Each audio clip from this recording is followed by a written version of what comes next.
Hello students. तो आज की वीडियो में हम करने वाले हैं इस चैप्टर का अगला टॉपिक, जो कि है हमारी कुछ प्रोसेस जिससे हमारा सेल न्यूट्रिशन लेता है। अब देखिए, ऑर्गेनिज्म है, एक जीवित वस्तु है, तो उसको क्या करना पड़ेगा, उसको जीने के लिए, मतलब उसको लाइफ के लिए न्यूट्रिएंट्स की जरूरत पड़ेगी, उसको न्यूट्रिशन की जरूरत पड़ेगी। अब वो न्यूट्रिशन कैसे लेगा, हमने देखा जाए तो हमारी जो सेल, हमारी प्लाज्मा मेम्ब्रेन होती है, वो सेल को थ्रू आउट कवर करके रखती है। लेकिन हमने ये भी देखा था कि वो सेलेक्टिवली परमेबल होती है, उसमें पोर्स होते हैं, वो कुछ पर्टिकुलर चीजों को अपने अक्रॉस आने देती है। तो ऐसे कुछ पर्टिकुलर चीजों को अंदर बाहर आने के लिए सेल में कुछ प्रोसेसेस करनी पड़ती हैं। उन्हीं प्रोसेस को आज हम इस वीडियो में स्टडी करने वाले हैं। तो प्रोसेस नंबर 1 हमारी यहाँ पर गिवन है डिफ्यूजन। चलिए इसको स्टार्ट करते हैं। So here is Anshu Jha, welcome to Science World. ठीक है। तो जैसे हमारा ये सेल है, अब इस सेल किससे कवर है, पूरा प्लाज्मा मेम्ब्रेन से। ओके, प्लाज्मा मेम्ब्रेन से। ओके, ये सेल पूरा प्लाज्मा मेम्ब्रेन से कवर है। ओके, अब ये जो प्लाज्मा मेम्ब्रेन है, लेकिन हमने यही पढ़ा था कि ये सिलेक्टिवली परमिएबल है। इसका मतलब ये कुछ चीजों को अपने अंदर और अपने से बाहर जाने देती है, हर किसी चीज को अपने से अंदर बाहर जाने नहीं देती है। ओके, तो ऐसी कुछ चीजों के बारे में, जो उन चीजों को अंदर बाहर जाने के लिए कुछ प्रोसेस करनी पड़ती है। तीन चीजें अंदर बाहर, दो चीजें अंदर बाहर जाती हैं और दोनों की अलग अलग प्रोसेस होती है। तो वही प्रोसेस आज हम देखने वाले हैं। उनमें से एक प्रोसेस हमारी है जो है वो है डिफ्यूजन। अब ये डिफ्यूजन कौन सी प्रोसेस होती है, देखिए, the passage of particles like O2 and CO2 across a selectively permeable membrane from higher concentration to lower concentration is called diffusion। मतलब देखिए, जब भी सेल में ऑक्सीजन अंदर जाती है और कार्बन डाइऑक्साइड बाहर आती है थ्रू सिलेक्टिवली परमेबल मेम्ब्रेन। देखिए, जैसे कि ये मेरी प्लाज्मा मेम्ब्रेन है, ये अंदर मेरा सेल कंटेंट है। ओके, ये मेरी प्लाज्मा मेम्ब्रेन है, यहाँ पे ऑक्सीजन है। जाहिर सी बात है, अगर वो लिविंग है तो फिर उसको ऑक्सीजन की जरूरत पड़ेगी लिविंग के लिए। तो ऑक्सीजन जाएगा इस प्लाज्मा मेम्ब्रेन के अंदर से होता हुआ सेल के अंदर, ताकि उसका डाइजेशन हो पाए, उसका काम में आ पाए सेल के लिए। तो इस प्रोसेस को, ऑक्सीजन को सेल के अंदर जाने के लिए जो प्रोसेस लगती है, इसको हम बोलते हैं डिफ्यूजन। ओके, जीना है, जीने के लिए इसको एयर की जरूरत पड़ेगी। एयर की कौन सी पार्टिकल्स की, ऑक्सीजन की। तो यही ऑक्सीजन को सेल को अपने अंदर लेना पड़ेगा, तो ये प्लाज्मा मेम्ब्रेन को क्रॉस करके जाएगी। ये प्लाज्मा मेम्ब्रेन है, इसको क्रॉस करके ये न्यूट्रिशन के पार्टिकल्स, ऑक्सीजन के पार्टिकल्स जाएंगे। तो इस प्रोसेस को हम बोलते हैं, जहां पे ऑक्सीजन के पार्टिकल्स क्रॉस करके प्लाज्मा मेम्ब्रेन को अंदर चले जाते हैं सेल के, इसको हम बोलते हैं डिफ्यूजन। ओके, ऑक्सीजन अंदर जाएगी तो कार्बन डाइऑक्साइड बाहर आएगी, क्योंकि इनहेल और एक्सहेल दोनों होता है, राइट। तो अब ऑक्सीजन अंदर जा रही है, तो अंदर जो कार्बन डाइऑक्साइड बनी है उस ऑक्सीजन की वजह से वो भी बाहर आनी है।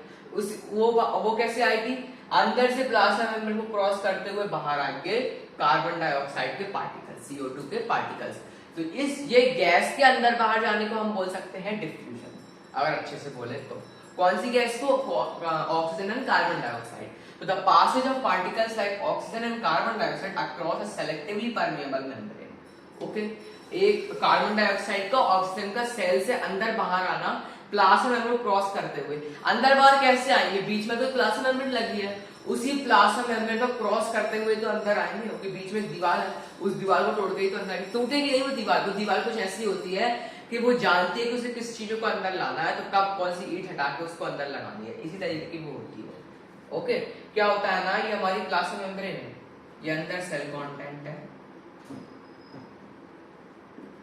इस प्लाज्मा मेम्ब्रेन पे होते हैं बहुत सारे पोर्स मतलब छेद होते हैं। इन्हीं छेदों के द्वारा, इन्हीं पोर्स के द्वारा ये ऑक्सीजन और कार्बन डाइऑक्साइड अंदर बाहर आ पाते हैं सेल के। अगर पोर्स है, छेद है, तो कोई भी चीज अंदर बाहर आएगी नहीं। इसी चीज को, हर किसी चीज को अंदर बाहर आने से कंट्रोल करती है हमारी प्लाज्मा मेम्ब्रेन, इसलिए हम इसको सेलेक्टिवली परमेबल मेम्ब्रेन बोलते हैं। इसलिए हम वो कंक्लूड कर सकते हैं कि ये लिविंग होती है, प्लाज्मा मेम्ब्रेन जिंदा होती है। ओके, ठीक है। तो जब ऑक्सीजन और कार्बन डाइऑक्साइड सेल के अंदर बाहर जाते हैं, तो इस प्रोसेस को हम बोलते हैं डिफ्यूजन। ऐसी कभी नहीं चली जाती, देखो देखो ऐसा होता है कि मान लो अगर सेल के अंदर कार्बन डाइऑक्साइड ज्यादा है, बहुत ज्यादा है, तो क्या होगा, और ऑक्सीजन बहुत कम है, तो जो बाहर, तो अंदर की जो कार्बन डाइऑक्साइड है वो बाहर चली जाएगी और बाहर की जो ऑक्सीजन है वो अंदर आ जाएगी। ऐसा होता है, हायर कंसेंट्रेशन से लोअर कंसेंट्रेशन में चीज जाती है। आप ऐसे कभी करने के देखिएगा कि आप एक रूम लेंगे, मान लीजिए मेरा रूम है, ये मेरा रूम है, रूम एक्स, रूम वाई। इस रूम एक्स में आप पूरी इसको ऑक्सीजन गैस से भर दीजिएगा, पूरा रूम ऑक्सीजन गैस से भरा है, और रूम वाई को आप कार्बन डाइऑक्साइड की गैस से भर देगा। मतलब एक बगल बगल में ये रूम्स, फिर आप इनके जैसे आप इनके गेट्स खोलेंगे ना, तो आप देखेंगे जो पूरी कार्बन डाइऑक्साइड गैस है ना वो उड़ के एक्स में आ जाएगी और पूरी ऑक्सीजन गैस उड़ के वाई रूम में आ जाएगी। ये कंसेप्ट होता है गैसेस में। हायर कंसेंट्रेशन से लोअर कंसेंट्रेशन में जाती है, जहां पे देखिए यहाँ पे ऑक्सीजन बिल्कुल कम है, यहाँ पे इतनी ज्यादा है, यहाँ पे ज्यादा है, यहाँ पे कम है, तो ज्यादा से कम वाली जगह पे जाती है। यहाँ पे कार्बन डाइऑक्साइड बहुत सारी है और यहाँ पे बहुत कम है, मतलब यहाँ पे तो है ही, यहाँ पे बहुत सारी है, तो यहाँ से कार्बन डाइऑक्साइड उड़ के यहाँ पे चली जाएगी। हमेशा ये जो कार्बन डाइऑक्साइड ऑक्सीजन गैस होती है, ये हायर कंसेंट्रेशन से लोअर कंसेंट्रेशन की तरफ मूव करती है। चलिए मैं एक और बार आपको अच्छे से बताता हूँ।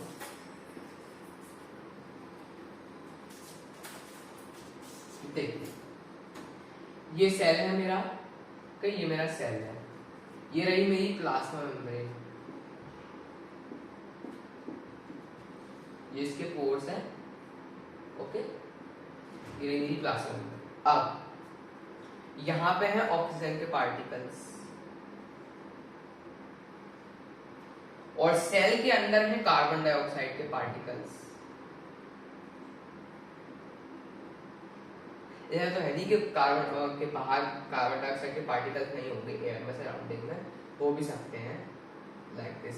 और क्या मालूम सेल के अंदर भी ऑक्सीजन हो, लो। अब देखो या सेल के अंदर कितनी कार्बन डाइऑक्साइड है, आप गिन सकते हो 1 2 3 4। सेल के इनसाइड 4 कार्बन डाइऑक्साइड है, ठीक है, ये मैंने टेबल से बना ली, inside cell outside, okay. Inside कितने हैं, 4 हैं, और इनसाइड ऑक्सीजन के पार्टिकल्स कितना है, 1 है। आउटसाइड कार्बन डाइऑक्साइड कितना है, 3 है, और इनसाइड कितना है, सॉरी ऑक्सीजन कितना है आउटसाइड, 1 2 3, ये 4 और बना लो, 4। अब आप देख सकते होंगे कि यहाँ पे बाहर किसके पार्टिकल ज्यादा है, ऑक्सीजन के, अंदर किसके पार्टिकल ज्यादा है, कार्बन डाइऑक्साइड के। तो अंदर है कार्बन डाइऑक्साइड ज्यादा, बाहर तो बहुत कम है, तो क्या होगा, ये बाहर, ये अंदर से जाएगा बाहर, कौन, हायर कंसेंट्रेशन से चीज जाएगी लोअर कंसेंट्रेशन में, और लोअर कंसेंट्रेशन से चीज जाएगी हायर कंसेंट्रेशन में।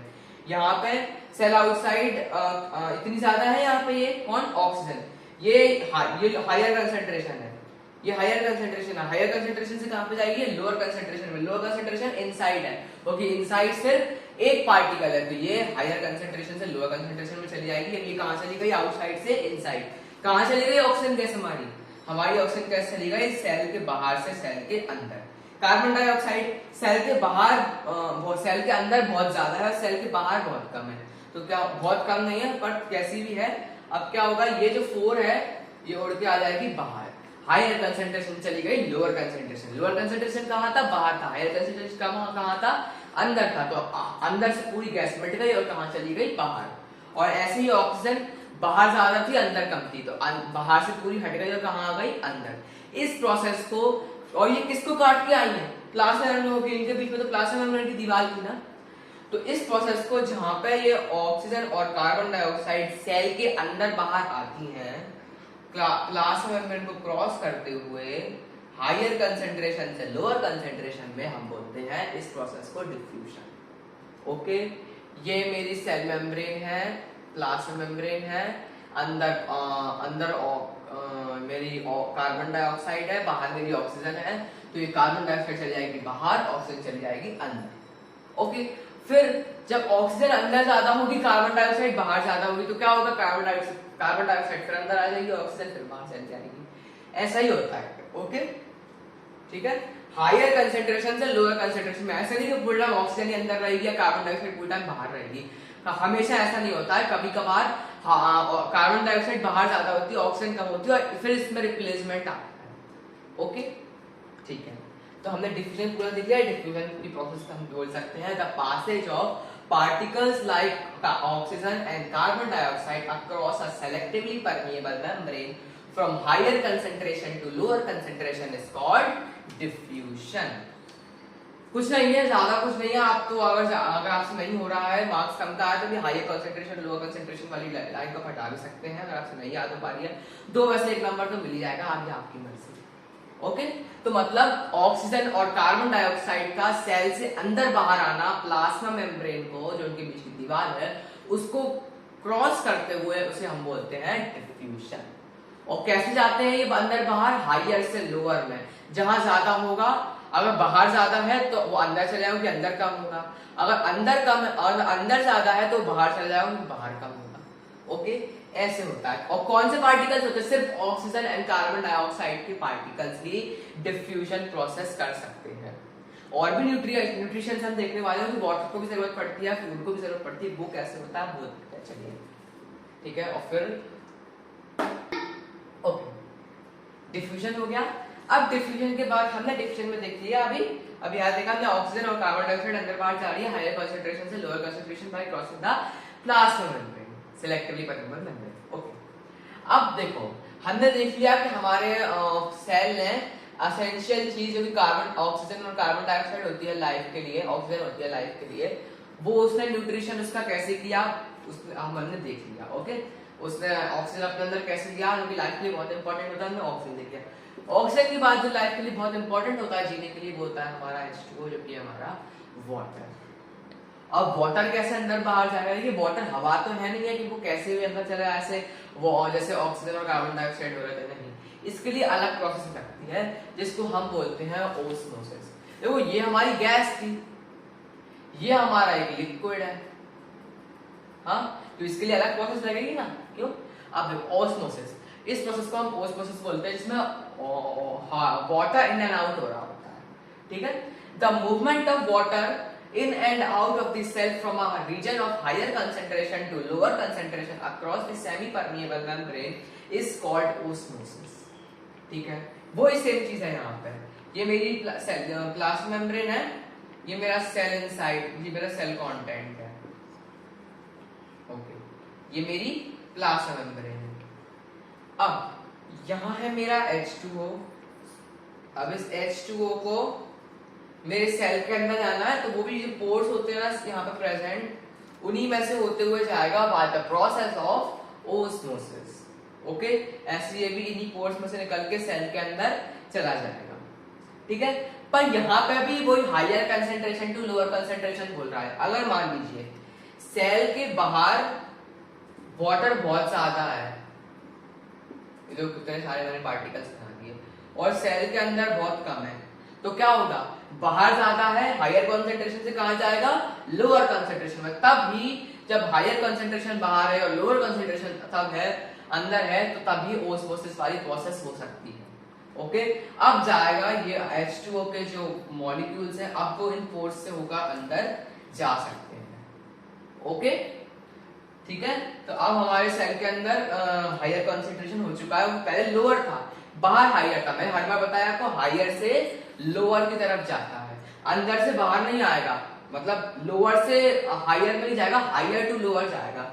अब मान लीजिए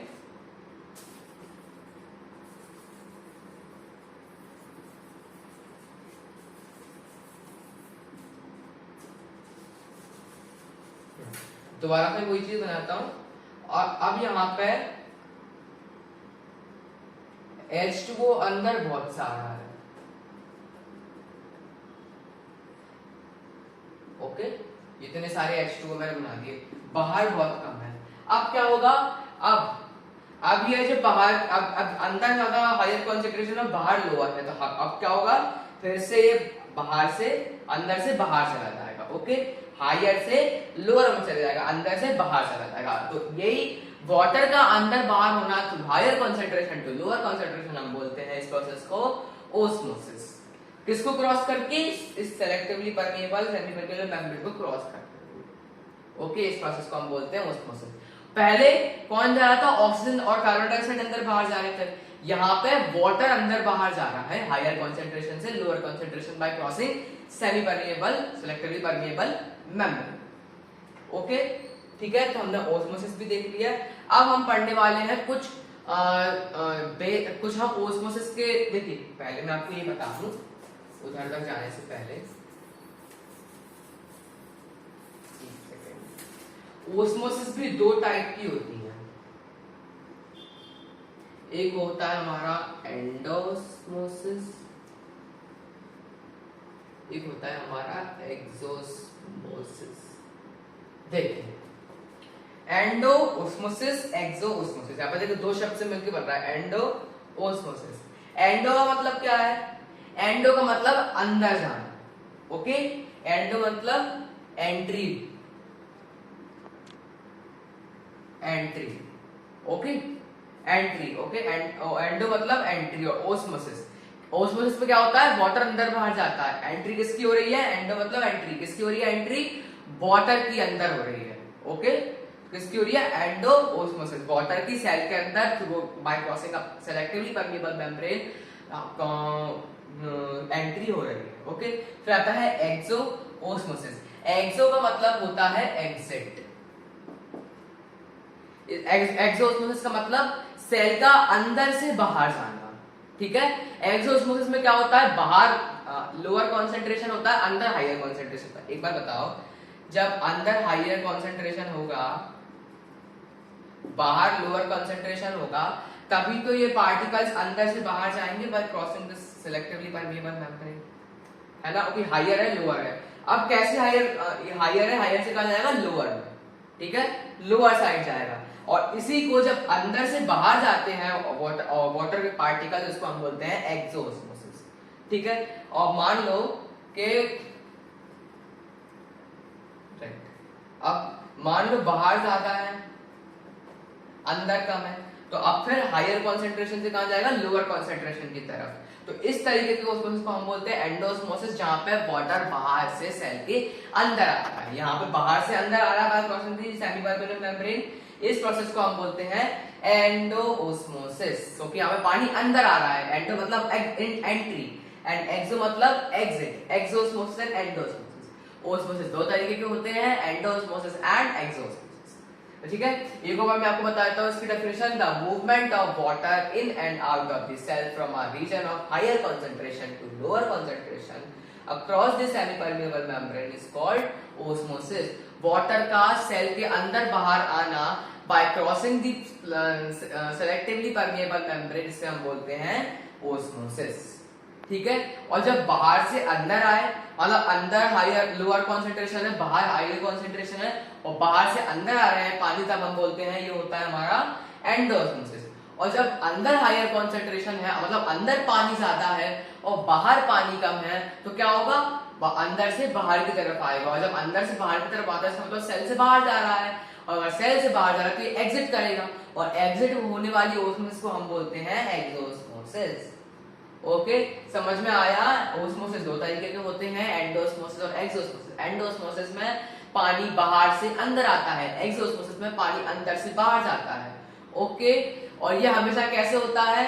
हायर कॉन्सेंट्रेशन से लोअर कॉन्सेंट्रेशन की तरफ। जहां पानी कम होगा, जहां पानी ज्यादा होगा, वहां से पानी जाएगा सीधा जहां पानी कम होगा। ओके, सेम हमने डिफिनेशन में देखा था, जहां ऑक्सीजन कम होगी वहां पे वो ज्यादा से जाएगी, और जहां पे कार्बन डाइऑक्साइड कम होगी वहां पे वो ज्यादा से चली जाएगी। ओके, अब देखते हैं हम कुछ प्रिंसिपल्स टाइप की चीजें हम देखते हैं इनकी, पर वो कुछ वैसी चीज में सॉल्यूशन टाइप की चीज में हम देखते हैं। चलिए देखते हैं। ओके, तो अब हम देख रहे हैं कुछ सॉल्यूशंस, जिसमें हमारे ओस्मोसिस के प्रिंसिपल्स देखेंगे, एंडोस्मोसिस और एक्सोस्मोसिस के। ठीक है, सॉल्यूशन क्या होता है? पहले देखिए, सॉल्यूशन वो सॉल्यूशन नहीं मैथमेटिक्स में हम करते हैं, सॉल्यूशन निकालते हैं केवल हमारी एक क्वेश्चन का, वो सॉल्यूशन नहीं, ये अलग तरीके के होते हैं, केमिस्ट्री की और बायोलॉजी की चीजें होती हैं। देखिए सॉल्यूशंस क्या होता है? देखिए, आप पानी लीजिएगा, ठीक है, आपने लिया, मान लिया अपने इस बीकर को यहां तक पानी से भर लिया, ठीक है। अब ओके, अब आप 1 स्पून इसमें नमक ऐड कर दीजिएगा। चलिए इसमें 100 ml नमक होगा, 100 mg नमक होगा, मिलीग्राम। ओके, अब ये 100 मिलीग्राम नमक आप इसमें डालिएगा और फिर इसको आप स्टिर करते रहिएगा, घुमाते रहिएगा, इसको मिलाते रहिएगा। जब ये इसमें मिक्स हो जाएगा अच्छी तरीके से ये नमक, कम से कम इसको आप 15 मिनट तक ऐसे घुमाते रहिएगा, ठीक है। फिर आप इसको जब आप इसको टेस्ट करके देखेंगे तो क्या ऐसा होता है कभी कहीं आपने टेस्ट किया मतलब चम्मच से तो आपको बिल्कुल नमक का स्वाद ही नहीं आया, फिर कभी आपने टेस्ट किया तो आपको बहुत स्वाद आया नमक का, बहुत नमकीन हो गया है पानी, तो फिर कभी आपने टेस्ट किया तो आपको मीडियम स्वाद आया 15 मिनट तक घुमाने के बावजूद भी नहीं। ऐसा नहीं होगा, ऐसा नहीं होगा। हमेशा क्या होगा कि जब भी आप उसको पियेंगे 15 से 20 मिनट घुमाने के बाद नमक को पानी में, तो आपको जहां से भी आप उसको पियेंगे आपको इक्वल कंसेंट्रेशन ऑफ सॉल्ट मिलेगा, आपको इक्वल सॉल्ट का टेस्ट आएगा। आपको ऐसा तो नहीं कि आपको कभी नहीं आ रहा, कभी आपको आ रहा है बहुत ज्यादा आ रहा है, कभी आपको मीडियम आ रहा है, ऐसा नहीं होगा। वो हमेशा आपको इक्वली अमाउंट में आएगा, आपको पूरे through out the solution, through out the water में। तो जब ये ऐसे बिल्कुल अच्छी तरीके से मिक्स हो जाए कोई भी चीज थ्रू आउट द वाटर में कोई भी चीज इतनी अच्छे से मिक्स हो जाए, जैसे हमारा सॉल्ट हुआ कि हमको पूरा पानी का हर एक हिस्सा नमकीन लगने लगा, तब हम बोलते हैं कि इसने बना दिया है एक सॉल्यूशन। सॉल्यूशन को हम और डीपली केमिस्ट्री में स्टडी करेंगे। तो देखिए जैसे कि ये है, इसमें मैं ये मेरा पानी है, वाटर, और ये जो आपको डॉट डॉट दिख रहे हैं ये मेरा सॉल्ट है। अब देखिए जब ये इतने अच्छे से मिक्स होगा कि मेरे पूरे के पूरे पानी के कॉन्सेंट्रेशन में सिर्फ मेरे को सॉल्ट दिखाई दे रहा है, तो मैं कहीं से भी एक चम्मच भी डाल इतने सारे सॉल्ट आएंगे, इक्वल अमाउंट में आएंगे। तो जब भी कोई भी चीज वाटर में इतने अच्छे से मिक्स हो जाए, मतलब एक लिक्विड में इतने अच्छे से मिक्स हो जाए कि आपको हर जगह से सेम कंसेंट्रेशन मिले, सेम टेस्ट आए, तो आप समझ जाइएगा कि इसने बना लिया है अब एक सॉल्यूशन। ओके, कुछ ऐसे 3 तरीके के सॉल्यूशन को हम इस स्लाइड में स्टडी करने वाले हैं। देखिए पहला हमारा है हाइपोटोनिक सॉल्यूशन। देखिए हम fundamental unit of life cell के चैप्टर में इसको पढ़ रहे हैं कि तब चीजों सब फिर सेल से रेफर करेगा ना, ठीक। अब देखिए ये मेरे पास एक बीकर है, टम्बलर कुछ भी ले लो आप, इसमें मेरे पास पानी है, यहाँ तक पानी है। फिर मैं इसमें एक सेल डाल रहा हूँ। मैंने आपको बताया था ऐसा सेल जिसको आप कहीं से भी आप नेकेड आई से देख सकते हो, कौन सा है, एग। एग को आप जो कि इतना बड़ा वो एक सिंगल सेल को रिप्रेजेंट करता है, इतना बड़ा एग। तो आप इस एग को इस पानी में डालिएगा, ये क्या है हमारा सेल एग है। ओके, ये हमारा पानी है। मान लीजिए इस सेल के अंदर मैंने इतने ले लिए हैं H2O के पार्टिकल्स, दिख रहा हूं, तो इसमें 4 मैंने बनाए हैं, और इसके बाहर मैंने ले लिए बहुत सारे पार्टिकल्स है, इनमें तो 4 थे, बहुत सारे हैं, 1 2 3 4 5 6 7 पार्टिकल्स हैं। अब हायर कहां पे है, बाहर, और कम कहां पे है, अंदर। सेल के अंदर कम है और बाहर ज्यादा है।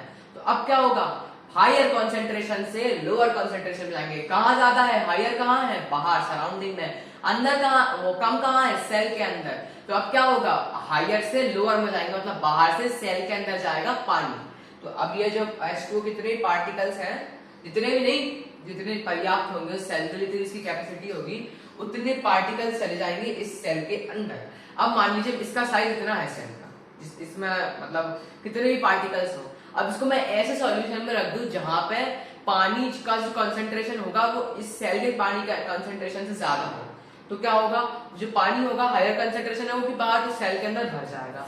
सेल के अंदर भर जाएगा तो क्या होगा, सेल फूलेगा, राइट। किसी बलून में हवा है, कितनी भी हवा हो, उसमें आप और हवा करेंगे, भरेंगे, तो क्या होगा, वो और फूलेगा। ऐसा ही होता है सेल के साथ। सेल में मान लीजिए कितना भी आपको मान लीजिए पानी हो और बाहर पानी उससे ज्यादा हो, हायर कंसंट्रेशन बाहर हो, तो क्या होगा, बाहर का जो पानी है वो सेल के अंदर चला जाएगा। हमने ऑस्मोसिस वाली प्रोसेस पढ़ी है, ओस्मोसिस वाली प्रोसेस में जो वाटर होता है वो higher concentration to lower concentration जाता है सेल के अंदर by crossing the semi permeable membrane. Okay, तो यही चीज होगी हमारे एग के साथ। एग क्या होगा हमारा, हम आप देखोगे 5-10 मिनट बाद हमारा जो एग है वो फूल गया होगा और वो थोड़ा नीचे श्रिंक कर गया होगा। तो क्यों हुआ ऐसा? क्योंकि जो पानी था एग के अंदर वो बहुत कम था बाहर से अगर हम कंपेयर करें तो। ओके, फिर दोबारा से मैं आपको बना के दिखाता हूँ। ये मेरा पानी, ये मेरा एग इसके अंदर डाला है। अब क्या लगता है पानी एग के अंदर ज्यादा होगा कि बाहर ज्यादा है? अलग देख के मालूम पड़ रहा है कि बाहर ज्यादा पानी होगा। तो अब क्या होगा, जो बाहर का पानी है जितना इसकी कैपेसिटी होगी एग की वो उसके अंदर चला जाएगा। तो अब क्या होगा, एग जो है हमारा फूल जाएगा क्योंकि उसमें और पानी आ गया तो उसका जो वॉल्यूम है वो उसका बढ़ जाएगा। तो एग हमारा इतना कम से कम फूल जाएगा, इतना बड़ा एग हो जाएगा और ये फ्लो और नीचे चला जाएगा पानी। ओके, श्रिंक कर जाएगा पानी के अंदर।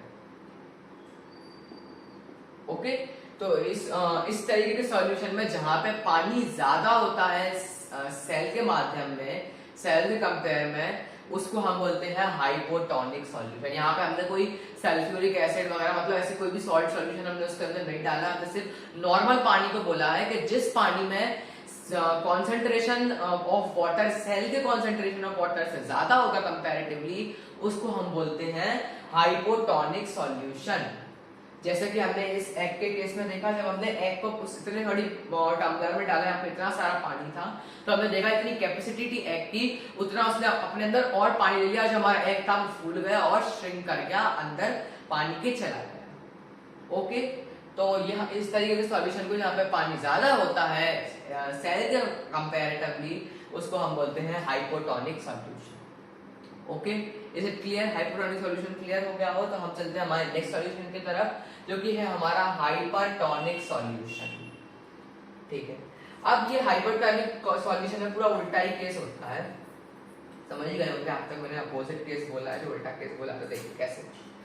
ये मेरा सेल है, देखिए पहले मैं आपको बताया था पहले क्या हो रहा था हाइपोटोनिक सॉल्यूशन में, बाहर पानी ज्यादा था, H2O बाहर ज्यादा था सेल के कंपैरेटिवली। तो क्या हो रहा था, जो पानी बाहर है वो अंदर जा रहा था जितनी सेल की कैपेसिटी थी। तो हमने देखा था कि पानी हायर कॉन्सेंट्रेशन से लोअर कॉन्सेंट्रेशन में जा रहा है। लोअर कॉन्सेंट्रेशन कहाँ है? सेल के अंदर। हायर कॉन्सेंट्रेशन कहाँ है? सेल के बाहर। तो जब भी पानी सेल के अंदर जा रहा हो, ओस्मोसिस सेल के अंदर जा रही हो, मतलब पानी सेल के अंदर जा रहा हो bye crossing the semi permeable membrane, इस तरीके की ओस्मोसिस को हम बोलते हैं एंडोस्मोसिस। ओके, तो यहाँ पे जो हमारा पानी है वो कि अंदर जा रहा है कि बाहर हायर कॉन्सेंट्रेशन है, अंदर लोअर कॉन्सेंट्रेशन है, तो ये हो गया हमारा। इधर जो प्रोसेस होगी ओस्मोसिस की उसको हम बोलेंगे एंडोस्मोसिस। ओके, तो ये हो गया हमारा एंडोस्मोसिस का एग्जांपल टाइप का ही हो गया। ओके, आपको और क्लियर हो गया होगा इससे। चलिए, यही था हमारा एंडोस्मोसिस।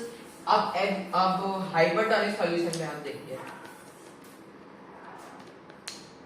हाइपरटोनिक सॉल्यूशन में होता है कि जैसे मेरा इतना पानी भरा है और मेरा एक देखिए इतना बड़ा है, और कम ले लो, और कम ले लो, इतना ले लो पानी, और एक मेरा इतना बड़ा है। ओके, तो अब क्या होगा, आप देख के ही बोल सकते हो कि जो सेल के अंदर जो पानी होगा, एग के अंदर जो पानी होगा और ज्यादा होगा वो, और जो एग के बाहर पानी है वो कम होगा। ऐसे टाइम में क्या होता है, जहां पे हायर कॉन्सेंट्रेशन यहाँ पे कहाँ है?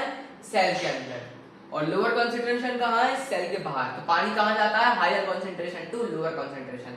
तो सेल से पानी निकल जाएगा और वो बाहर आ जाएगा। तो जब सेल से पानी निकल रहा हो bye crossing the selectively permeable membrane, इस तरीके की ओस्मोसिस को हम बोलते हैं एक्सोओस्मोसिस। तो ये हो गया हमारा एग्जांपल ऑफ एक्सोस्मोसिस। ये हमारा एक्सोस्मोसिस का एग्जांपल हो गया। अब ऐसे क्या होगा, जब मान लीजिए मेरा सेल इतना बड़ा है, इसमें से बहुत सारा पानी निकल गया क्योंकि बाहर कंसंट्रेशन बहुत कम था। तो अब क्या होगा, कोई चीज इतनी बड़ी है, आप बलून लो, बलून में बहुत सारी हवा भरी हुई है, उसमें से आप कुछ हवा बाहर निकाल दो, तो क्या होगा, मेरा बलून पिचक जाएगा।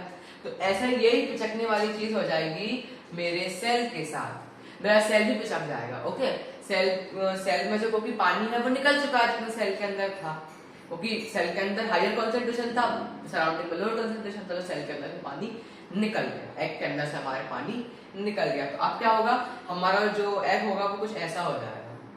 देखो पहले कितना मोटा था, कितना चपटा हो गया। अब क्या होगा, ये जो हमारा सेल है, ये हमारा एग है, ये पानी पर फ्लोट करने लगेगा, पानी पर तैरने लगेगा, क्योंकि इसकी अब डेंसिटी जो है वो पानी की डेंसिटी से कम हो गई है। ओके, और इसका वॉल्यूम भी कम हो गया है। तो अब क्या होगा, मेरा ऐसा होगा, ये देखिए मेरा टम्बलर है, ये यहाँ तक पानी आ जाएगा और ये सेल है वैसे ऊपर बह रहा है, सेल मेरा श्रिंक कर जाएगा, मतलब वो चपटा हो जाएगा लाइक। ठीक है, तो इस तरीके की सॉल्यूशन को जहां पे जो वाटर कंसंट्रेशन होता है comparatively to cell concentration of water lower, इस तरीके को हम सॉल्यूशन को बोलते हैं हाइपरटोनिक सॉल्यूशन, जहां पे जो कंसंट्रेशन ऑफ वाटर होता है सेल कंपैरेटिवली कम होता है। ठीक है, hypertonic solution complete, hypertonic solution complete. अब आ जाएगा हमारा आइसोटोनिक सॉल्यूशन। आइसोटोनिक सॉल्यूशन में होता है फ्रेंड्स, जो आइसोटोनिक सॉल्यूशन में होता है कि ऐसे ही मेरा टम्बलर है, यहाँ तक पानी भरा है और इतना बड़ा यहाँ पे एक सेल रखता है। अब आप देखते बता सकते हो कि यहाँ पे और यहाँ पे equal amount of water concentration होगा। ओके, जब equal amount of water concentration हो सेल के अंदर भी और सेल के बाहर भी, तो क्या होगा, कोई चेंज नहीं पाएगा सेल, ना वो श्रिंक करेगा, ना वो स्वेलिंग हो जाएगी, जैसे हमारे इसमें होगा ना, स्वेल हो रहा था हमारा एग, वैसे स्वेलिंग, ना तो स्वेलिंग होगी या तो श्रिंकेज होगा। अब क्या होगा, कुछ भी कोई चेंज ही नहीं पाया जाएगा। तो ऐसे कंसंट्रेशन ऑफ सॉल्यूशन में जहां पर जो वाटर कंसंट्रेशन है वो इक्वल होता है अंदर और बाहर, इसे हम बोलते हैं आइसोटोनिक सॉल्यूशन। ओके, ना तो इधर एंडोस्मोसिस वाली प्रोसेस होती है, ना तो यहाँ पे एक्सोस्मोसिस वाली प्रोसेस होती है। तो जहां पे इक्वल होता है कंसंट्रेशन ऑफ वाटर सेल के अंदर भी और बाहर भी, ऐसे सॉल्यूशन को हम बोलते हैं आइसोटोनिक सॉल्यूशन। ओके, पहला वाला हमको एग्जांपल दे रहा था हमारे एंडोस्मोसिस का, दूसरा वाला दे रहा था हमारे एक्सोस्मोसिस का, तीसरे वाले में होगा नो चेंज। ओके, यहाँ पे ये हमारा एंडोस्मोसिस,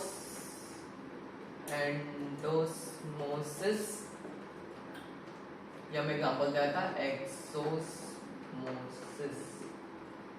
ओके, ठीक है, हाइपरटोनिक सॉल्यूशन जहां पर जो कंसंट्रेशन ऑफ वाटर होगा वो सेल से ज्यादा होगा, हाइपरटोनिक सॉल्यूशन जहां पर जो कंसंट्रेशन ऑफ वाटर होगा वो सेल से कम होगा, आइसोटोनिक सॉल्यूशन जहां पे इक्वल होगा। हाइपोटोनिक सॉल्यूशन के केस में होता है हमारा एंडोस्मोसिस, हाइपरटोनिक सॉल्यूशन के केस में होता है हमारा एक्सोस्मोसिस, और आइसोटोनिक सॉल्यूशन के केस में होता है नो चेंज। ओके, ठीक है, आज के लिए इतना ही। हमने बहुत सारी बातें डिस्कस कर ली। पहले हमने देखा डिफ्यूजन में ऑक्सीजन और कार्बन डाइऑक्साइड सेल के अंदर बाहर जाता है बाय क्रॉसिंग दी सेलेक्टिवली परमिएबल मेम्ब्रेन, और हायर कंसंट्रेशन से लोअर कंसंट्रेशन की तरफ जाता है। जैसे कि ये मेरी है प्लाज्मा मेम्ब्रेन। अब मेरा जो यहाँ पे ऑक्सीजन है, सॉरी यहाँ पे कार्बन डाइऑक्साइड है, यहाँ पे ऑक्सीजन है, ये कार्बन डाइऑक्साइड बाहर जाएगा, ऑक्सीजन अंदर आएगा। इस तरीके के प्रोसेस को जहाँ पे ये पोर्स के होते हुए प्लाज्मा मेम्ब्रेन में अक्रॉस चले जाते हैं कार्बन डाइऑक्साइड और ऑक्सीजन जैसी गैसेस, उसे हम बोलते हैं डिफ्यूजन। ओके, फिर यही सेम चीज जब पानी के साथ होती है उसे हम बोलते हैं ओस्मोसिस। क्या बोलते हैं? ओस्मोसिस, जब H2O का होता है अंदर बाहर। ओके, और फिर हमने सॉल्यूशंस देख लिए, हाइपोटोनिक, हाइपरटोनिक एंड आइसोटोनिक। आज हमने ऑक्सीजन और कार्बन डाइऑक्साइड और वाटर कैसे अंदर बाहर जाता है वो देख लिए हैं। अब हम देखेंगे हमारी नेक्स्ट वीडियो में, आने वाली वीडियो में, कि कैसे ऑर्गेनिज्म न्यूट्रिशन को अंदर बाहर कर सकते हैं। ओके, उस प्रोसेस को हम एंडोसाइटोसिस देखते हैं, बोलते हैं, उसे हम हमारे नेक्स्ट वीडियो में देखेंगे। आज की वीडियो के लिए इतना ही, बहुत सारी बातें हो गई हैं आज, तो ठीक है। तो to have the education videos of the same content, stay tuned with Science World. Bye bye.